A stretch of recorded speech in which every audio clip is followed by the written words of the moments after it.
ಆಕಾಶವಾಣಿ ಚೈತ್ರವನ ಲಕ್ಷ್ಮೀಶನ ಜೈಮಿನಿ ಭಾರತದ ಸಮಗ್ರ ವಾಚನ ವ್ಯಾಖ್ಯಾನ ಕಾರ್ಯಕ್ರಮ. ಪ್ರಸ್ತುತಿ ಡಾಕ್ಟರ್ ಎಎಸ್ ಶಂಕರನಾರಾಯಣ. ಇಂದಿನ ಚೈತ್ರವನ ಕಾರ್ಯಕ್ರಮದಲ್ಲಿ ಲಕ್ಷ್ಮೀಶ ಕವಿಯ ಜೈಮಿನಿ ಭಾರತದಲ್ಲಿ 5ನೆಯ ಸಂಧಿಯ ಪದ್ಯಗಳ ವಾಚನ ಹಾಗೂ ವ್ಯಾಖ್ಯಾನವನ್ನು ಕೇಳಲಿದ್ದೀರಿ. ವಾಚನ ಮಾಡಲಿದ್ದಾರೆ ಶ್ರೀ ಎಚ್.ಎಲ್. ಶ್ರೀಕಂಠ, ವ್ಯಾಖ್ಯಾನ ಮಾಡಲಿದ್ದಾರೆ ಶ್ರೀ ಎಚ್.ಎಸ್. ಗೋಪಾಲ್.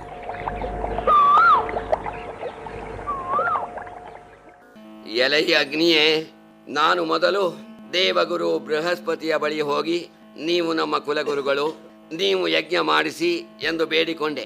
ಆದರೆ ಇಂದ್ರನ ಮಾತು ಕೇಳಿಕೊಂಡು ಮನುಷ್ಯರಿಗೆ ನಾನು ಯಜ್ಞ ಮಾಡಿಸುವುದಿಲ್ಲ ಎಂದು ಹೇಳಿದ್ದರಿಂದ ಸಂವರ್ತನನ್ನ ಆಚಾರ್ಯನನ್ನಾಗಿ ಸ್ವೀಕರಿಸಿದೆ. ನಾನೆಂದೂ ಕೂಡ ಸುಳ್ಳು ಹೇಳಲಾರೆ. ಆದರೆ ಕೇಳು ಅಗ್ನಿ, ಒಂದು ಪಕ್ಷ ಯಾಗ ಕೆಟ್ಟರೂ ಯಾಗ ನಡೆಯದೇ ಇದ್ದರೂ ಬೇಡ, ಯಾವುದೇ ಕಾರಣಕ್ಕೂ ಸಂವರ್ತನನ್ನ ನಾನು ಬಿಡಲಾರೆ, ಬೇರೆ ಆಚಾರ್ಯರನ್ನ ಮಾಡಿಕೊಳ್ಳಲಾರೆ ಎಂದ ಮರುತ್ತ. ಆಗ ಸಿಟ್ಟಿಗೆದ್ದ ಮುನಿ ಸಂವರ್ತ ಹೇಳಿದ, ಭೂಕಾಂತ ನಿನಗಿವನೊಳ್ ಉಪಚಾರ ಮೇಕೆ, ಇನ್ನು ಸಾಕು ಈತನಂ ಕಳುಹು, ಯಜ್ಞಮಂ ಕಿಡಿಸಿದೊಡೆ ನಾಕಮಂ ಕಿಡಿಸುವೆಂ, ಸಕಲಮಂ ಸುಡುವ ಅನಿಲನಂ ಸುಡುವೆನೀ ಕ್ಷಣದಳೋ, ಪಾಕಶಾಸನ ನೊಡಗೊಂಡು ಬರಲು ಅಗ್ನಿಯಂ ನೂಕೆಂದು ಸಂವರ್ತನಾಡಲ್, ಬೆದರ್ದು ಸುರಲೋಕಕ್ಕೆ ಪೋಗಿ ವೈಶ್ವಾನರಂ ವಜ್ರಿಗರುಹಿದೊಡೆ ಆತ ನಿಂತೆಂದನು. ರಾಜ, ಇವನೊಡನೆ ಏನ್ ಮಾತು? ಏನು ಇವನನ್ನು ಓಲೈಸಬೇಕೆ? ಇನ್ನು ಇವನನ್ನು ಕಳಿಸು. ಏನು ಇಂದ್ರ ಯಜ್ಞ ಕೆಡಿಸ್ತಾನೋ, ನಾನು ಸ್ವರ್ಗವನ್ನೇ ಕೆಡಿಸುತ್ತೇನೆ, ಎಲ್ಲವನ್ನೂ ಸುಡುವ ಅಗ್ನಿಯನ್ನ ಈಗಲೇ ಸುಟ್ಟು ಬಿಡುತ್ತೇನೆ. ದಬ್ಬು ಈ ಅಗ್ನಿಯನ್ನ, ನೂಕು ಅವನನ್ನ. ಯಾಕೆ ನಿಂತಿದ್ದಾನೆ ಇನ್ನು ಅವನು ಬೇಕಾದರೆ ಇಂದ್ರನೊಡನೆ ಬರಲಿ. ಸಂವರ್ತನ ಈ ಕಠೋರ ಮಾತುಗಳನ್ನ ಕೇಳಿ ಅಗ್ನಿಯು ಹೆದರಿ ನಡುಗಿ ಸ್ವರ್ಗಕ್ಕೆ ಹೋಗಿ ಇಂದ್ರನಿಗೆ ಈ ವಿಷಯವನ್ನ ತಿಳಿಸಲು, ಆಗ ಮತ್ತೆ ಇಂದ್ರ ಹೇಳಿದ, ಇನ್ನೊಂದು ಬಾರಿ ನೀಂಪೋಗಿ ಪೇಳ ಆ ನೃಪತಿಗೆನ್ನ ವಜ್ರಕ್ಕೆ ಗುರಿಯಾಗಬೇಡ ಎಂದೆನಲು, ತನ್ನ ಕೈಯೊಳ್ ಸಾಗದು ಅಂಜುವೆಂ ಸಂವರ್ತನತಿ ತಪೋಬಲನ್ ಇಳೆಯಳು, ಮುನ್ನ ಭೂಸುರ ಶಾಪದಿಂದೆ ಪಲರಳಿದುಳಿದು ಬನ್ನ ಬಟ್ಟವರುಂಟು, ಸಾಕೆಂದು ಶಿಖಿ ತೊಲಗೆ ಮನ್ನಿಸಿ ಪುರಂದರಂ ಧೃತರಾಷ್ಟ್ರನೆಂಬ ಗಂಧರ್ವಗೆ ನೇಮಿಸಿದನು. ಅಗ್ನಿ, ಇನ್ನೊಂದು ಬಾರಿ ಹೋಗು. ಅನ್ಯಾಯವಾಗಿ ನನ್ನ ವಜ್ರಾಯುಧಕ್ಕೆ ಬಲಿಯಾಗಿ ಸುಮ್ಮನೆ ಸಾಯ್ಬೇಡ ಎಂದು ಹೇಳಿ ಕಳಿಸಿದ್ದಾನೆ ತ್ರಿಲೋಕಾಧಿಪತಿ ಇಂದ್ರ ಎಂದು ಆ ಮರುತ್ತನಿಗೆ ತಿಳಿಸು ಎಂದ ಇಂದ್ರ. ಅದಕ್ಕೆ ಅಗ್ನಿ, ದೇವ, ಇದು ನನ್ನಿಂದ ಆಗದ ಕೆಲಸ. ಸಂವರ್ತನೋ ಮಹಾ ತಪಸ್ವಿ. ಈ ಹಿಂದೆ ಇಂತಹ ತಪಸ್ವಿಗಳ ಶಾಪದಿಂದ ಅನೇಕ ದೇವತೆಗಳು ಸಾಕಷ್ಟು ಸಂಕಷ್ಟವನ್ನು ಅನುಭವಿಸಿದ್ದಾರೆ. ನಾನು ಹೋಗಲಾರೆ ಎಂದ. ಆಗ ಇಂದ್ರನು ಧೃತರಾಷ್ಟ್ರ ಎಂಬ ಗಂಧರ್ವನನ್ನ ಕರೆದು ಈ ಕೆಲಸಕ್ಕೆ ನೇಮಿಸಿದ. ಗಂಧರ್ವ ರಾಜ ಧೃತರಾಷ್ಟ್ರ ಮರುತ್ತನಲ್ಲಿಗೆ ಬಂದು, ಧೃತರಾಷ್ಟ್ರನೆಂಬ ಗಂಧರ್ವರಾಜಂ ಬಂದು ಶತಮಖಂ ಸಂವರ್ತನಂ ಬಿಟ್ಟು ವರ ಬೃಹಸ್ಪತಿಯನ್ ಅಧ್ವರಕ್ಕೆ ವರಿಸದೊಡೆ ಈಗ ವಜ್ರದಿಂದರಿದಪಂ ನಿನ್ನನು ಎಂದು ಕ್ಷಿತಿಪಂಗೆ ಪೇಳ್ದೊಡೆ ಅದ ಕೇಳ್ದು ಆ ಮುನೀಶ್ವರಂ ಕತಿಗೊಂಡೊಡೆ ಆತಂ ಮರಳ್ದು ಶಕ್ರಂಗರುಹಲ್ ಅತುಳ ಸನ್ನಾಹದಿಂ ಪೊರಮಟ್ಟನು ಅಮರೇಂದ್ರನ್ ಅನಿಮಿಷರ ಗಡಣದಿಂದೇ. ಗಂಧರ್ವರಾಜನಾದ ಧೃತರಾಷ್ಟ್ರನು ಮರುತ್ತನ ಹತ್ತಿರ, ನೋಡು, ನೀನು ಸಂವರ್ತನನ್ನ ಬಿಟ್ಟು ಬೃಹಸ್ಪತಿಯನ್ನ ಆಚಾರ್ಯನನ್ನಾಗಿ ಮಾಡಿಕೊಳ್ಳದಿದ್ದರೆ ಇಂದ್ರನು ಬಂದು ನಿನ್ನನ್ನು ವಜ್ರಾಯುಧದಿಂದ ಕತ್ತರಿಸುತ್ತಾನೆ, ನೀನೂ ಸಾಯ್ತೀಯ, ಯಾಗವೂ ಹಾಳಾಗುತ್ತೆ ಎಂದು ಹೇಳಿದ. ಆಗ ಮರುತ್ತ ಹೇಳುತ್ತಾನೆ, ನನಗೆ ಏನೇ ಆಗಲಿ, ನನ್ನ ಪ್ರಾಣ ಹೋದರೂ ಸಂವರ್ತನನ್ನ ಬಿಡುವುದಿಲ್ಲ ಎಂದ ಮರುತ್ತ. ಸಂವರ್ತನಿಗೂ ನಖಶಿಕಾಂತ ಕೋಪ ಉಂಟಾಯಿತು. ಬರಲಿ ಇಂದ್ರ, ಅದೇನು ಮಾಡ್ತಾನೋ ನಾನೂ ನೋಡ್ತೀನಿ ಎಂದ ಸಂವರ್ತ. ಈ ವಿಷಯವನ್ನು ಧೃತರಾಷ್ಟ್ರ ಹೋಗಿ ಇಂದ್ರನಿಗೆ ತಿಳಿಸಿದ. ಆಗ ಕುಪಿತಗೊಂಡ ಇಂದ್ರ ದೇವತೆಗಳ ಸಮೂಹದೊಂದಿಗೆ ಮರುತ್ತನ ಯಾಗ ಭೂಮಿಯ ಕಡೆಗೆ ಹೊರಟ. ಕೋಪದಿಂದಾಗಲೇ ಎತ್ತಿದ ವಜ್ರಹಸ್ತದಿಂದ ಆ ಪುರಂದರನೈದೆ ಕಂಡು ನಡುಗುತಿಗ ಭೂಪನಂ ಸಂತೈಸಿ ಸಂವರ್ತನ್ ಇಂದ್ರಾಗ್ನಿ ಮೊದಲಾದ ಅಮರಗಣವನು ರೂಪಿಸಿದ ಚಿತ್ರಪಟದಂತಾಗ ನಿಲ್ಲಿಸ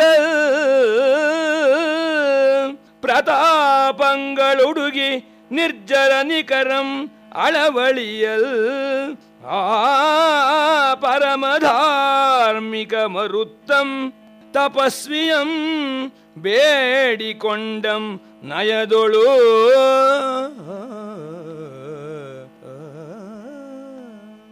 ದೇವೇಂದ್ರ ಮಹಾಕೋಪದಿಂದ ವಜ್ರಾಯುಧವನ್ನ ಎತ್ತಿ ಹೊಡೆಯಲು ಸಿದ್ಧನಾಗಿ ಬರಲು ರಾಜ ಮರುತ್ತ ಗಡಗಡ ನಡುಗಿದ. ಆಗ ಸಂವರ್ತ ಆತನನ್ನು ಸಂತೈಸಿ ಜೃಂಭಾಸ್ತ್ರವನ್ನು ಪ್ರಯೋಗ ಮಾಡಿದ. ಆ ಅಸ್ತ್ರದ ಮಹಿಮೆ ಏನೆಂದರೆ, ಜೃಂಭಾಸ್ತ್ರ ಪ್ರಯೋಗ ಮಾಡಿದರೆ ಚಿತ್ರಪಟದಂತೆ ಶತ್ರುಗಳು ಯಾವ ಸ್ಥಿತಿಯಲ್ಲಿರುತ್ತಾರೋ ಅದೇ ಸ್ಥಿತಿಯಲ್ಲಿರುವಂತೆ ಮಾಡಿ ಅವರ ಪರಾಕ್ರಮವನ್ನೆಲ್ಲ ಹೀರಿಬಿಡುವಂತಹದು. ಸಂವರ್ತ ಮುನಿ ಆ ಜೃಂಭಾಸ್ತ್ರವನ್ನ ಪ್ರಯೋಗಿಸಲು ವಜ್ರಾಯುಧವನ್ನ ಹೊಡೆಯಲು ಎತ್ತಿದ ಇಂದ್ರನ ಕೈ ಎತ್ತಿದ ಹಾಗೆಯೇ ನಿಂತು ಬಿಟ್ಟಿತು.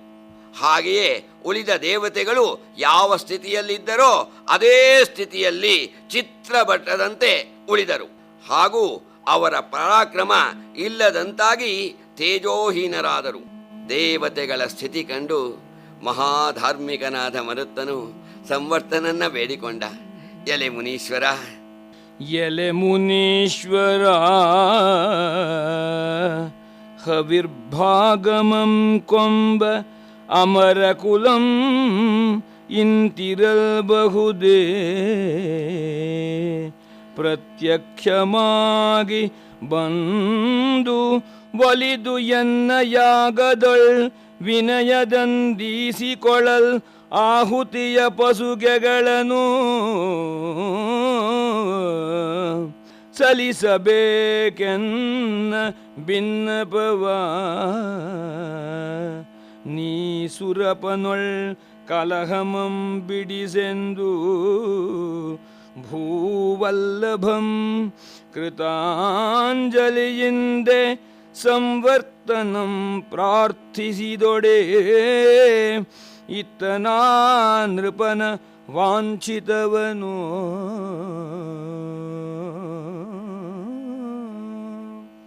ಎಲೆ ಮುನೀಶ್ವರ, ಯಜ್ಞದಲ್ಲಿ ಹವಿರ್ಭಾಗವನ್ನು ಸ್ವೀಕರಿಸುವ ದೇವತೆಗಳು ಇಂತಹ ದೀನಾವಸ್ಥೆಯಲ್ಲಿ ಇರುವುದು ಉಚಿತವಲ್ಲ. ಇವರು ನಾನು ಯಜ್ಞದಲ್ಲಿ ಕೊಡುವ ಹವಿರ್ಭಾಗಗಳನ್ನು ಪ್ರತ್ಯಕ್ಷವಾಗಿ ಬಂದು ಸ್ವೀಕರಿಸಲಿ. 3 ಲೋಕದ ಅಧಿಪತಿ ಇಂದ್ರನೊಡನೆ ಕಲಹವನ್ನು ನಿಲ್ಲಿಸು ಎಂದು ಕೈ ಮುಗಿದು ಬೇಡಿಕೊಂಡ. ಆಗ ಸಂವರ್ತ ಅದಕ್ಕೆ ಸಮ್ಮತಿಸಿ ಜೃಂಭಾಸ್ತ್ರವನ್ನ ಉಪಸಂಹಾರ ಮಾಡಿದ. ದೇವತೆಗಳೆಲ್ಲ ಮೊದಲಿನಂತಾದರು. ಹಾಗೆಯೇ ಶೌರ್ಯ ಪರಾಕ್ರಮವನ್ನ ಅವರು ಮತ್ತೆ ಪಡೆದರು. ಸಂವರ್ತನ ಸಾಮರ್ಥ್ಯವನ್ನ ನೋಡಿ ಬೆಕ್ಕಸ ಬೆರಗಾದ ಇಂದ್ರ ಭೂಮೀಶ ಕೇಳ್ ಬಳಿಕ ಸಂವರ್ತ ಮುನಿವರನ ಸಾಮರ್ಥ್ಯಮಂ ನೋಡಿ ವೈರಮಂ ಬಿಟ್ಟು ಸುತ್ರಾಮಂ ಸಕಲ ದಿವಿಜರೊಡಗೂಡಿ ಯಜ್ಞದ ಹವಿರ್ಭಾಗಮಂ ಕೊಳಲ್ಕೆ ಪ್ರೇಮದಿಂ ಪ್ರತ್ಯಕ್ಷಮಾಗಿ ಬಂದಿರುತ್ತಿರ್ದರ್ ಆ ಮರುತ್ತಂಗೆ ಸಂತೋಷಂ ನೆಗಳ್ದು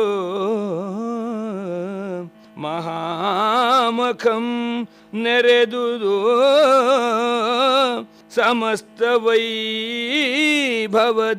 ವಿಸ್ತಾರದಿಂ ಖ್ಯಾತಮಾಗಿ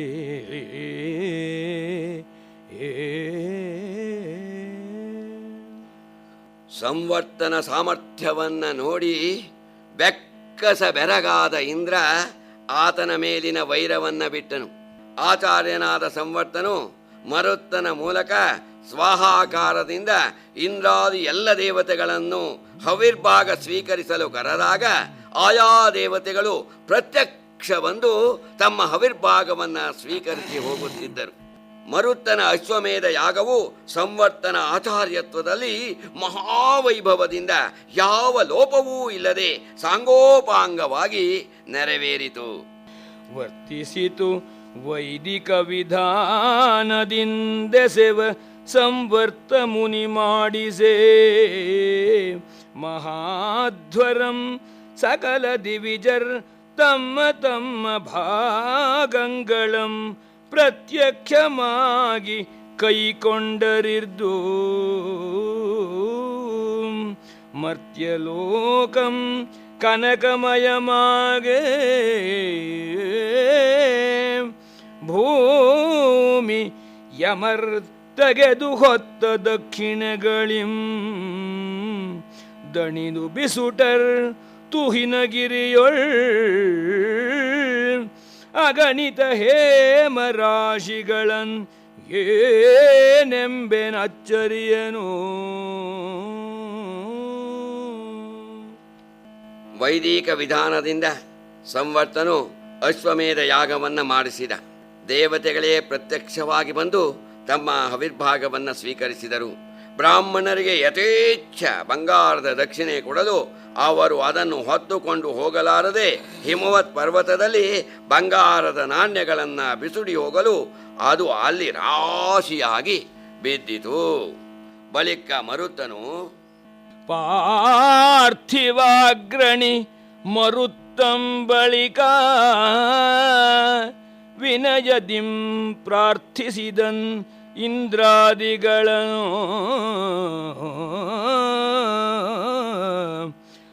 ಅವರ್ ಮುದದೊಳ್ ಇಷ್ಟಾರ್ಥಮಂ ಸಲಿಸಿದರ್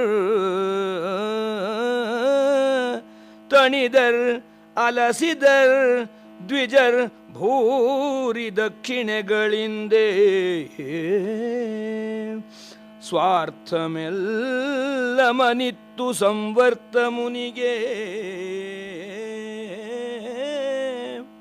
ಮಖತೀರ್ಥದೊಳ್ಮಿಂದು ಶುಚಿಯಾಗಿ ದೇವರ್ ಕಳಿದು ಸಾರ್ಥಮೆನೆ ಚಿರಕಾಲಂ ಅವನಿಯೊಳ್ ಅವಂ ಬಾಳ್ದು ಪಡೆದನ್ ಉತ್ತಮ ಗತಿಯನು. ಮರುತ್ತನು ಇಂದ್ರಾದಿ ದೇವತೆಗಳನ್ನ ವಿನಯದಿಂದ ಪ್ರಾರ್ಥಿಸಿದ. ಅವರು ಮರುತ್ತನ ಇಷ್ಟಾರ್ಥಗಳನ್ನೆಲ್ಲ ಪೂರೈಸಿದರು. ಬ್ರಾಹ್ಮಣರು ಭೂರಿ ದಕ್ಷಿಣೆಗಳಿಂದ ಸಂತೃಪ್ತರಾಗಿ ಹರಸಿದರು. ತನ್ನೆಲ್ಲವನ್ನೂ ಮರುತ್ತನು ಸಂವರ್ತನೆಗಿದ್ದು ನಿಮ್ಮಿಂದ ನಾನು ಕೃತಕೃತ್ಯನಾದೆ. ಯಜ್ಞವನ್ನ ಯಾವ ಲೋಪವೂ ಇಲ್ಲದೆ 3 ಲೋಕವೂ ಮೆಚ್ಚುವಂತೆ ನಡೆಸಿಕೊಟ್ಟಿರಿ. ನಾನು ತಮಗೆ ಚಿರಋಣಿ ಎಂದು ಸಾಷ್ಟಾಂಗ ಎರಗಿದ ಮರುತ್ತ. ಆಮೇಲೆ ಅವಭೃತ ಸ್ನಾನ ಮಾಡಿ ಯಜ್ಞವನ್ನ ಸಂಪನ್ನಗೊಳಿಸುತ್ತಾನೆ ಮರುತ್ತ ರಾಜ. ಬಹುಕಾಲ ಭೂಮಿಯನ್ನಾಳಿ ಉತ್ತಮ ಗತಿಯನ್ನ ಪಡೆಯುತ್ತಾನೆ ಮರುತ್ತ. ಮರುತ್ತನ ಯಜ್ಞ ವೃತ್ತಾಂತವನ್ನ ಕೇಳಿದ ಧರ್ಮರಾಜ, ರಾಯ ಕೇಳು ಆ ಯಜ್ಞ ಸಂಗತಿಯನು,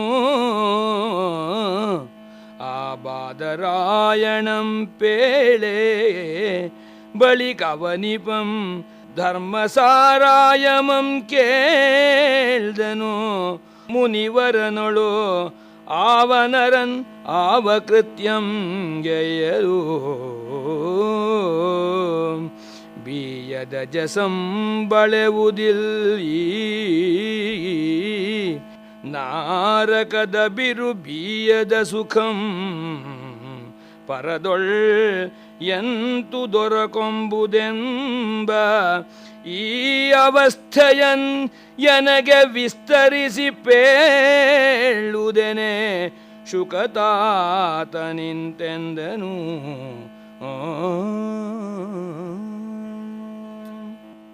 ಪಂಡಿತ ಕವಿ ಲಕ್ಷ್ಮೀಶನ ಈ ಪದ್ಯದ ಸ್ವಾರಸ್ಯವನ್ನ ಕಂಡಿರ. ಪೂರ್ವಾರ್ಧ ರಾಕಾರ ಪ್ರಾಸದಿಂದ ಕೂಡಿದ್ದರೆ ಉತ್ತರಾರ್ಧ ಬೀಕಾರ ಪ್ರಾಸದಿಂದ ಕೂಡಿರ್ತಕ್ಕಂತಹದ್ದು. ಬಹು ರೋಚಕವಾದ ಕುತೂಹಲದಿಂದ ಕೂಡಿದ ಮರುತ್ತನ ಯಜ್ಞ ವೃತ್ತಾಂತವನ್ನ ವ್ಯಾಸರಿಂದ ಕೇಳಿದ ಧರ್ಮರಾಜ ಅವರನ್ನ ಕುರಿತು, ಯಾವ ಮನುಷ್ಯನಿಗೆ ಈ ಭೂಲೋಕದಲ್ಲಿ ಎಂದೂ ಕುಂದುಬಾರದ ಕೀರ್ತಿ ಬರುತ್ತದೆ, ನರಕ ದರ್ಶನವಿಲ್ಲದ, ಅದರ ತೊಂದರೆ ಇಲ್ಲದ ಸುಖ ಸಿಗುತ್ತದೆ, ಅದನ್ನ ವಿಸ್ತಾರವಾಗಿ ತಿಳಿಸಿರಿ ಎಂದು ಕೇಳಿದ. ಆಗ ವ್ಯಾಸರು, ಕೇಳು ಧರ್ಮರಾಜ, ಸಾರ್ವನಿಗಮಾರ್ಥಮಂ ತಿಳಿದು ಸತ್ಕರ್ಮಮಂ ಸಾರ್ವಕಾಲಂ ಗೈದು ಪರವಧು ವಿಷಯಮಂ ಸಾರ್ವಚಿಂತೆಯನುಳಿದು ಲೋಕಾಪವಾದಮಂ ಪರಿಹರಿಸಿ ಪರರೊಡೆವೆಗೆ ಪಾರ್ವನಲ್ಲದೆ ಸದಾಚಾರದಿಂ ನಡೆದೊಡೆ ಆ ಪಾರ್ವನ್ ಇಹದೊಳ್ ಕೀರ್ತಿಪರನಾಗಿ ಬಳಿಕವಂ ಪಾರ್ವನ್ ಉತ್ತಮ ಗತಿಗೆ ದೇಹಾವಸಾನದಲ್ ಭೂಪಾಲ ಕೇಳೆಂದನು.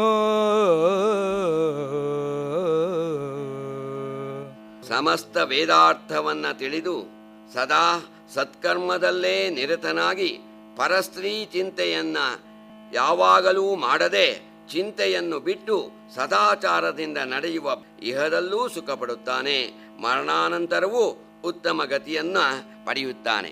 ಈ ಪದ್ಯದಲ್ಲೂ ಕೂಡ ಲಕ್ಷ್ಮೀಶ ಸಾ ಅನುಪ್ರಾಸದಿಂದ ಪೂರ್ವಾರ್ಧವನ್ನ ಬರೆದಿದ್ದರೆ ಉತ್ತರಾರ್ಧವನ್ನ ಪಾ ಅನುಪ್ರಾಸದಿಂದ ಬರೆದಿದ್ದಾನೆ.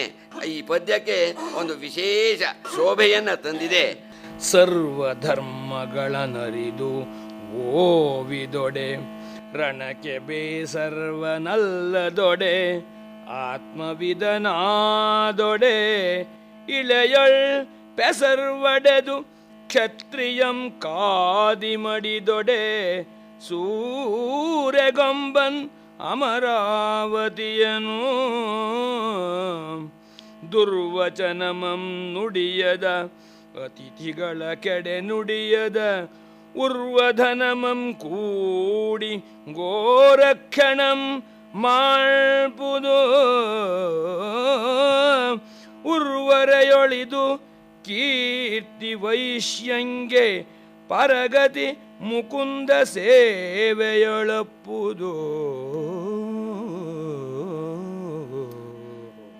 ಸಮಸ್ತ ಧರ್ಮವನ್ನೂ ತಿಳಿದು ರಕ್ಷಿಸುವ, ಯುದ್ಧಕ್ಕೆ ಹೆದರದ ಆತ್ಮಜ್ಞಾನಿಯಾದ ಕೀರ್ತಿವಂತನಾದ ಕ್ಷತ್ರಿಯನು ಯುದ್ಧದಲ್ಲಿ ಮಡಿದರೆ ಸ್ವರ್ಗದ ಬಾಗಿಲು ಅವನಿಗಾಗಿ ತೆರೆದಿರುತ್ತದೆ.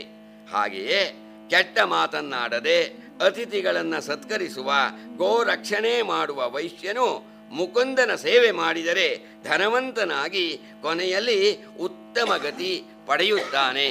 ಮುಂದೆ ಹೇಳುತ್ತಾರೆ ವ್ಯಾಸರು, ದ್ವಿಜರಾಸರಂದಳೆದು ಬೆಸೆಗೈವ ಶೂದ್ರನು ದ್ವಿಜರಾಜವಾಹನ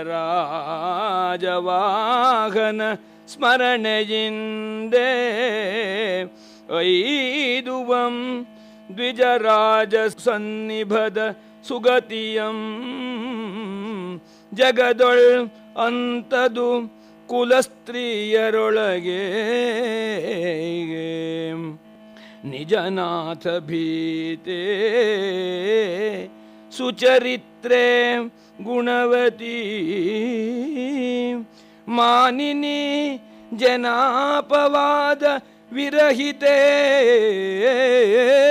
ಯನಿಪ ನಾರಿಯಂ ಸುಜನಾದಿ ನಿರ್ಜರರ್ವಂದಿಸುವರು ಏನವಳ ಸುಕೃತವೆಂತೋ ಧರೆಯಳು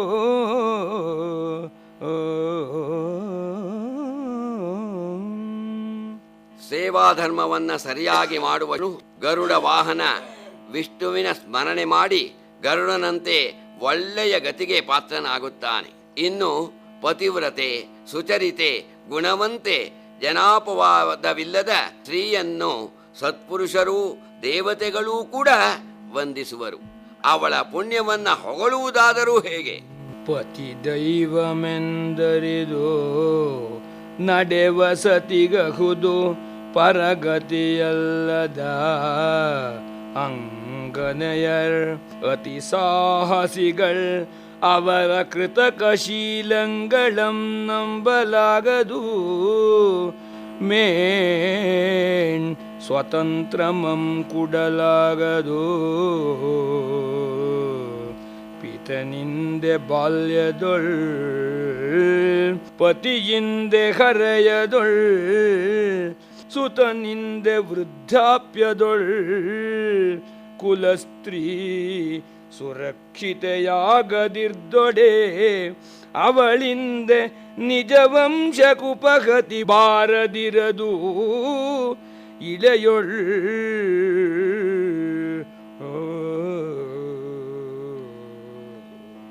ಪತಿಯೇ ದೇವರೆಂದು ತಿಳಿದು ನಡೆಯುವ ಸತಿಗೆ ಪರದಲ್ಲಿ ಸದ್ಗತಿ ದೊರೆಯುತ್ತದೆ.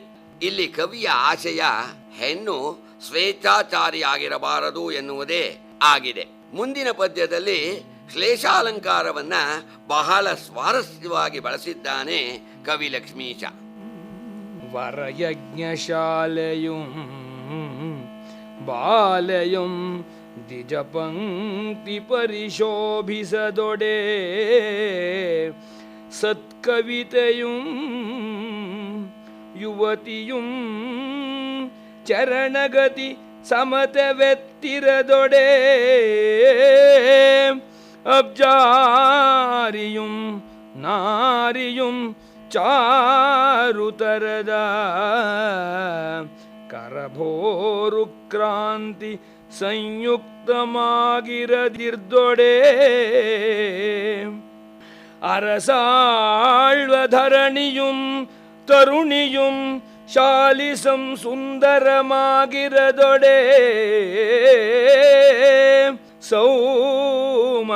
ಸೌಮಂಗಳ್ಯಮಾಗಿಯುಂ ಮೇಲೆಯುನ್ನತಿಯಪ್ಪುದೇ.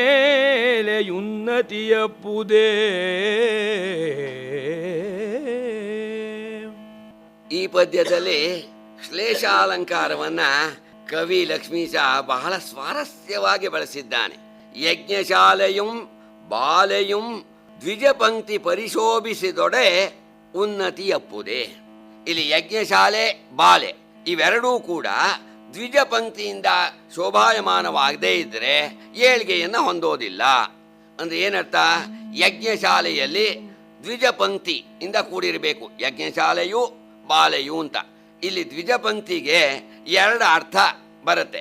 ಯಜ್ಞಶಾಲೆಯನ್ನು ಇಟ್ಟುಕೊಂಡಾಗ ಯಜ್ಞಶಾಲೆಯು ಬ್ರಾಹ್ಮಣರ ಸಮೂಹದೊಡನೆ ಕೂಡಿರದಿದ್ದರೆ ಶೋಭಿಸೋದಿಲ್ಲ. ಅದೇ ಬಾಲೆಯುಂ ಅಂತ ತೆಗೆದುಕೊಂಡಾಗ ದ್ವಿಜ ಪಂಕ್ತಿ ಅಂದರೆ ಹಲ್ಲಿನ ಸಮೂಹ. ದ್ವಿಜ ಅಂದರೆ ಹಲ್ಲು ಅನ್ನತಕ್ಕಂಥ ಅರ್ಥ ಇದೆ. ಹಾಗಾಗಿ ಹಲ್ಲಿನ ಸಮೂಹ ಚೆನ್ನಾಗಿಲ್ಲದೆ ಇದ್ರೆ ತರುಣಿ ಅಂದವಾಗಿ ಕಾಣೋದಿಲ್ಲ. ಅಂಕು ಡೊಂಕಾದ ಹಲ್ಲಿದ್ರೆ ತರುಣಿ ಚೆನ್ನಾಗಿ ಕಾಣಿಸ್ತಾಳೇನೋ. ಆ ದ್ವಿಜ ಪಂಕ್ತಿಯಿಂದ ಶೋಭಾಯಮಾನವಾಗಿಲ್ಲದೆ ಇದ್ರೆ ತರುಣಿ ಉನ್ನತಿಯನ್ನು ಗಳಿಸೋದಿಲ್ಲ. ಅದೇ ರೀತಿ ಮುಂದೆ ಸತ್ಕವಿತೆಯುಂ ಯುವತಿಯುಂ ಚರಣಗತಿ ಸಮತೆ ವ್ಯತ್ತಿರದೊಡೆ ಉನ್ನತಿ ಅಪ್ಪುದೆ. ಸತ್ಕವಿತೆ, ಸತ್ಕಾವ್ಯ, ಒಳ್ಳೆಯ ಕಾವ್ಯವು, ಯುವತಿಯೂ ಸಮನಾಗಿರ್ತಕ್ಕಂತಹ ಚರಣಗತಿಯನ್ನು ಹೊಂದಿರಬೇಕು ಅನ್ನುತ್ತಾನೆ ಕವಿ ಇಲ್ಲಿ. ಸತ್ಕವಿತೆ ಅಂದ್ರೆ ಯಾವುದು? ಒಳ್ಳೆಯ ಕಾವ್ಯ ಚರಣಗತಿಯನ್ನ ಸಮವಾಗಿ ಹೊಂದಿರಬೇಕು. ಇಲ್ಲಿ ಚರಣಗತಿ ಅಂತಂದ್ರೆ ಕಾವ್ಯದ ಚರಣ ಅಂದ್ರೆ ಪ್ರತಿ ಸಾಲು ಸಮನಾಗಿರಬೇಕು. ಒಂದು ಒಳ್ಳೆಯ ಕಾವ್ಯದಲ್ಲಿ ಅದರ ಆದಿಪ್ರಾಸ ಮಾತ್ರೆಗಳು ಅದೆಲ್ಲ ಒಂದೇ ಸಮನಾಗಿದ್ದರೆ ಅದು ಒಳ್ಳೆಯ ಕಾವ್ಯವಾಗತ್ತೆ. ಅದೇ ರೀತಿ ಯುವತಿಯ ಚರಣಗತಿ, ಚರಣಗತಿ ಅಂದ್ರೆ ನಡಿಗೆ, ಆ ನಡಿಗೆ ಸಮನಾಗಿಲ್ಲದೆ ಇದ್ರೆ ಅಂಕು ಡೊಂಕಾಗಿ ನಡೀತಾ ಇದ್ರೆ ಚೆನ್ನಾಗಿ ಕಾಣಿಸೋದಿಲ್ಲ, ಶೋಭಾಯಮಾನವಾಗಿ ಇರೋದಿಲ್ಲ.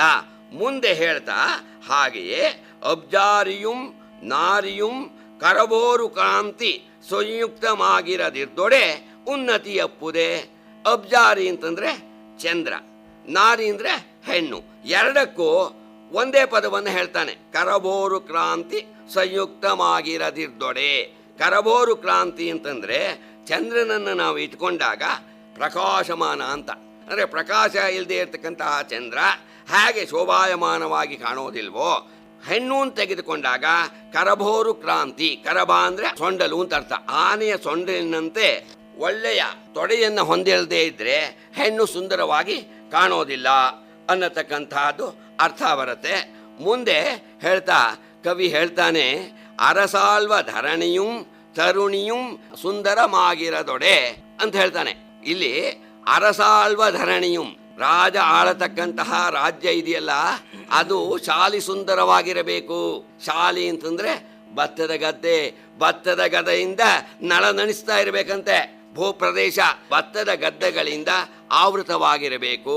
ತರುಣಿಯು ಕೂಡ ಶಾಲಿ ಸುಂದರವಾಗಿರದೊಡೆ. ಅಂದ್ರೆ ತರುಣಿ ಹೇಗಿರಬೇಕು ಅಂದ್ರೆ, ಶಾಲಿ ಅಂದ್ರೆ ಶಾಂತಿ ಅಂತ, ಶಾಂತಿ ಅನ್ನೋ ಅರ್ಥವೂ ಕೂಡ ಶಾಲಿಗಿದೆ. ಅಂದ್ರೆ ತರುಣಿ ಅಂತ ನಾವು ಇಟ್ಕೊಂಡಾಗ ಅಲ್ಲಿ ಅವಳು ಶಾಂತಿಯನ್ನ ಹೊಂದಿರದಿದ್ದರೆ ಅವಳು ಉನ್ನತಿಯನ್ನ ಹೊಂದೋದಿಲ್ಲ, ಏಳ್ಗೆಯನ್ನ ಹೊಂದೋದಿಲ್ಲ ಅನ್ನತಕ್ಕಂತಹ ಅರ್ಥ. ಈ ರೀತಿಯಾಗಿ ಆ ಶ್ಲೇಷಾರ್ಥವನ್ನ ಅತ್ಯಂತ ಸಮರ್ಥವಾಗಿ ಈ ಪದ್ಯದಲ್ಲಿ ಬಳಸಿದ್ದಾನೆ ಲಕ್ಷ್ಮೀಶ. ಇಲ್ಲಿ ಇನ್ನೂ ಒಂದು ಸ್ವಾರಸ್ಯ ಇದೆ. ಎಲ್ಲದರಲ್ಲೂ ಕೂಡ ಹೆಣ್ಣು ಅದು ಸಮಾನವಾದ ಅಂಶ. ಎಲ್ಲದರಲ್ಲೂ ಕೂಡ ಮೊದಲೇದಲ್ಲಿ ಏನು ಹೇಳ್ತಾನೆ ಅವನು, ಯಜ್ಞಶಾಲೆ ಬಾಲೆ ಅಂತ ಹೇಳ್ತಾನೆ. ಆಮೇಲೆ ಸತ್ಕವಿತೆ ಯುವತಿ ಅಂತ ಹೇಳ್ತಾನೆ. ಇನ್ನೊಂದು ಚಂದ್ರ ಮತ್ತು ನಾರಿ ಅಂತ ಹೇಳ್ತಾನೆ. ಮತ್ತು ಅರಸಾಳ್ತಕ್ಕಂತಹ ಭೂಮಿ ತರುಣಿ ಅಂತ. ಇಲ್ಲಿ ಬೇರೆ ಬೇರೆ ಇದಕ್ಕೆ ಆ ಹೆಣ್ಣನ್ನು ಕೂಡಿ ಹೇಳತಕ್ಕಂತಹ ಒಂದು ಸ್ವಾರಸ್ಯವನ್ನ ಮೆರೆದಿದ್ದಾನೆ ಪಂಡಿತ ಕವಿ ಲಕ್ಷ್ಮೀಶ.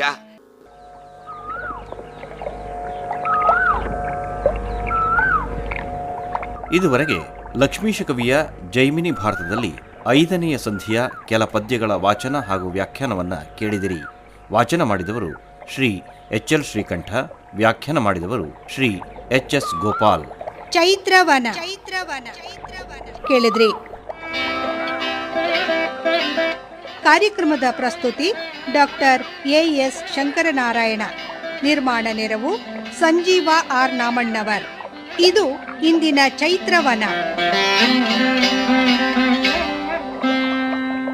ಈ ಕಾರ್ಯಕ್ರಮ ಆಕಾಶವಾಣಿ ಭದ್ರಾವತಿ ಕೇಂದ್ರದ ಕೊಡುಗೆ.